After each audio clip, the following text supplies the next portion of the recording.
Estimados alunos, ex-alunos, colegas professores e todos aqueles que têm interesse em discutir o futuro pós-Covid-19, depois dessa experiência tão delicada e traumática que nós temos experimentado.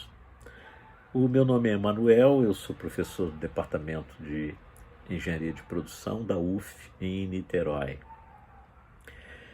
Atualmente, no curso de graduação em Engenharia de Produção, eu ensino 3 disciplinas.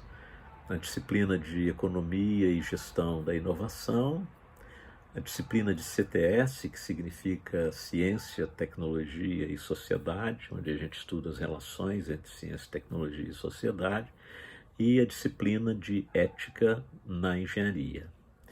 Na pós-graduação, mestrado e doutorado em Sistemas de Gestão Sustentáveis, eu trabalho com as disciplinas de Metodologia Científica, Interdisciplinaridade em Ciência, Tecnologia e Inovação e Gestão do Conhecimento. Fico feliz que as questões que eu tenho tratado aqui foram inspiradas originariamente nas provocações do filósofo Bruno Latour, têm suscitado um rico debate. Eu agradeço a todo mundo que tem sinalizado a importância dessas reflexões como subsídios para a construção de um futuro melhor. E, inclusive, tem me retornado com complementaridades que são fundamentais, importantes, para que o debate produza os frutos de justiça e de paz e de desenvolvimento que todos nós queremos. Evidentemente, há também discordâncias, algumas razoáveis, outras nem tanto, o que também faz parte do processo de construção do conhecimento. A ciência é baseada na formulação de hipóteses que são sempre provisórias. Tudo aquilo que vemos hoje estampado em um livro de física como uma verdade estabelecida desde sempre, um dia no passado foi uma controvérsia científica, a partir da qual construiu-se um determinado consenso, sempre provisório, e assim sucessivamente. É a continuidade das pesquisas, dos experimentos e dos debates que elas envolvem que faz com que o conhecimento seja produzido e acumulado progressivamente. Isso é muito diferente de uma outra epidemia que também temos vivido, infelizmente, do chamado terraplanismo ou do negacionismo da ciência, como esses malucos que brigam, literalmente brigam, para tentar fazer que suas verdades sejam respeitadas. O instrumento para produzir esse engodo são as chamadas fake news, as mentiras espalhadas como vírus, principalmente por meio do WhatsApp e financiadas pelo dinheiro de gente politicamente interessada. Alguns empresários inescrupulosos, políticos que não ficam atrás e muita gente ressentida. Pessoas que se colocaram algumas metas em algum momento, que colocaram para si mesmos e não deram conta, e com isso se tornaram ressentidas, e esse ressentimento virou fanatismo. Temos visto muito disso por aí ultimamente. A ciência e a tecnologia estabelecidas, que produziram os avanços da humanidade, mas também produziram sofrimentos, têm os seus próprios instrumentos de construção, como, por exemplo, as universidades, e no caso do Brasil, principalmente as universidades públicas. Por outro lado, a divulgação dos achados científicos se faz não por meio de WhatsApp ou de redes sociais, mas por meio dos congressos científicos, dos simpósios, das revistas, dos journals espalhados pelo mundo inteiro. Já foi o tempo em que uma educação canhestra achava que o engenheiro só podia estudar física e cálculo. Era uma época em que também se achava que os médicos só podiam estudar biologia e anatomia, os bacharéis em direito só podiam estudar direito romano, e assim sucessivamente. Essa visão de mundo, além de superada pela própria realidade, ela se mostrou claramente uma visão interesseira. Sim, porque colocando cada um no seu devido quadrado, os donos do poder, que em geral são os donos do grande capital, hoje banqueiros e financistas, podiam manipular à vontade. O engenheiro que só estudava cálculo e física faria o que lhe mandassem, ainda que o que lhe mandasse fosse projetar e construir armas para destruir a própria humanidade. Ou então para construir uma usina atômica do lado de uma bela região de praias e florestas. É por essa razão que ainda hoje tem gente que se revolta pelo fato do engenheiro estudar, por exemplo, ética, ou CTS, Relação entre Ciência, Tecnologia e Sociedade. Há pelo menos umas 3 décadas que vem crescendo no mundo como um todo e no mundo científico particularmente a chamada interdisciplinaridade, que reconhece que os problemas do mundo real não cabem nos departamentos em que nós dividimos as áreas de conhecimento.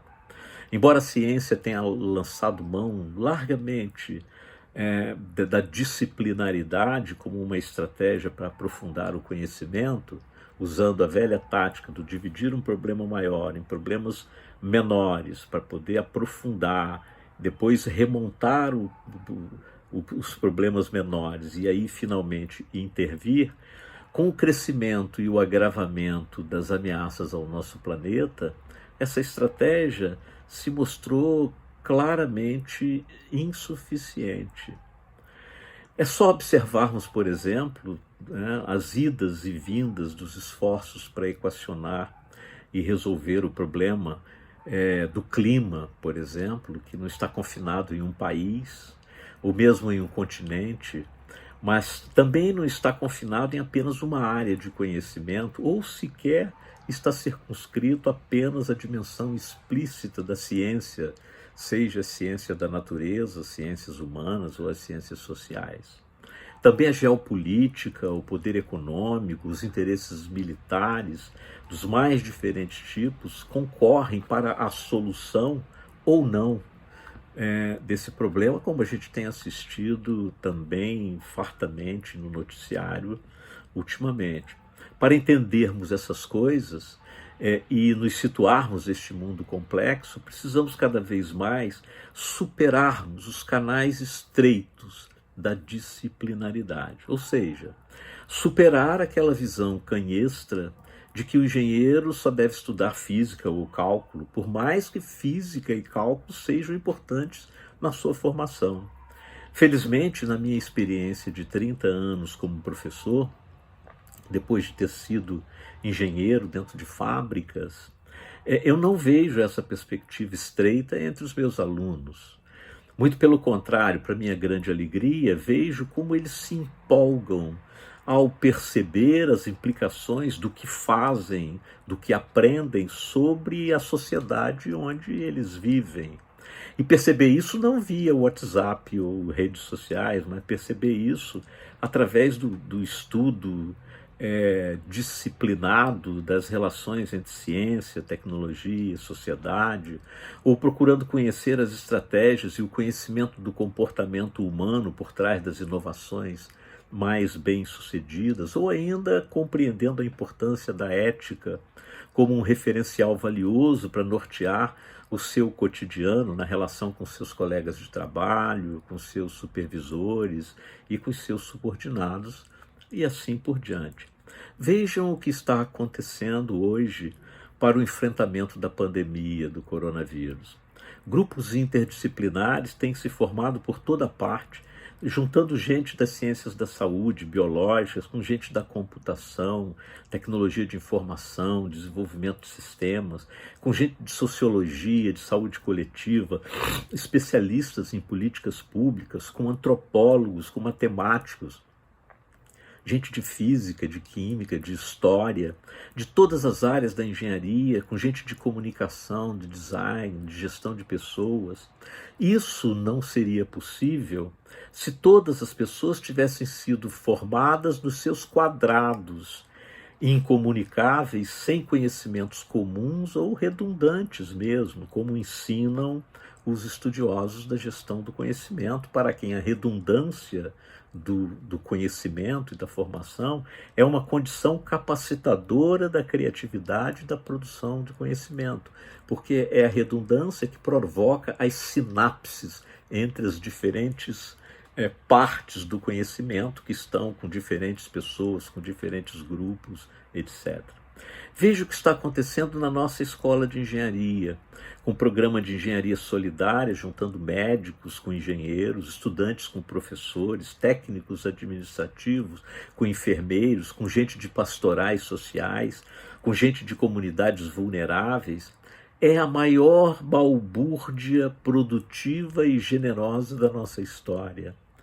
É por isso que, no meio da pandemia, que causa tanto sofrimento, nós insistimos em constatar que um mundo melhor é possível, um mundo sem ódio e sem haters, um mundo sem armas e sem fanáticos, né?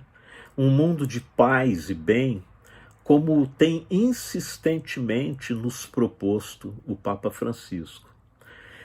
Vamos ficando por aqui, por enquanto, esperando que o nosso debate siga produzindo reflexão e ação, não apenas para o presente, mas fundamentalmente para o futuro, que nós queremos muito diferente do que vimos até aqui. Sigamos, portanto, com o otimismo como método e a solidariedade como prática. Um abraço forte para todo mundo e até nosso próximo encontro. Beijos.